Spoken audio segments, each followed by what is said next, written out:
তোমাৰ বাবুল এতিয়া বৰটো হৈছে। তাৰ ওপৰ পাৰে এধান মানে ডালিম গুটি যেন দাঁত অকণি গজিছে। সি মোক একেবাৰে এৰিকে নিদিয়ে।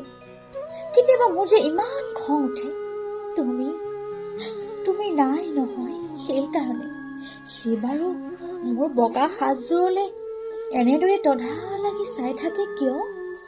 তাৰ উপচাৰে পৰা এইযোৰ কাপোৰ চিনাকি, সেইকাৰণে নহয়। বাবুল এতিয়া বৰটো হৈছে, বুজিছা? আৰু ডাঙৰ হলে তাক স্কুলত নাম লগাই দিম। সি আঁতৰি থকা সময়খিনি মোৰ যে বুকুখন তেনেই উদং হৈ থাকিব ভাই। আৰু কি লিখিম? বিশেষ একো নাই। মোৰ এই শপত, তুমি যেদিনা উলটি আহিবা মোক আগতীয়াকৈ জনাবা দেই। মই ভোক দৈ দি ভটিয়াই গৈ বুঢ়া লুইতৰ বুকুৰ পৰা তোমাক ৰিঙিয়াই মাতিম। তুমি যেদিনা উলটি আহিবা মোক আগতীয়াকৈ জনাবলৈ নাপাহৰিবা দেই। মৰম লবা, ইতি তোমাৰ মমতা। এইবাৰ বুজিছা, মাঘৰ মেজিৰ জুইকুৰা বৰ ৰঙাকৈ জ্বলিছিল। আমাৰ আইতাৰ কলি ছাগলীজনী 2টা পোৱালি জগিছে, এটা শুদ্ধ বগা, আনটো পখৰা।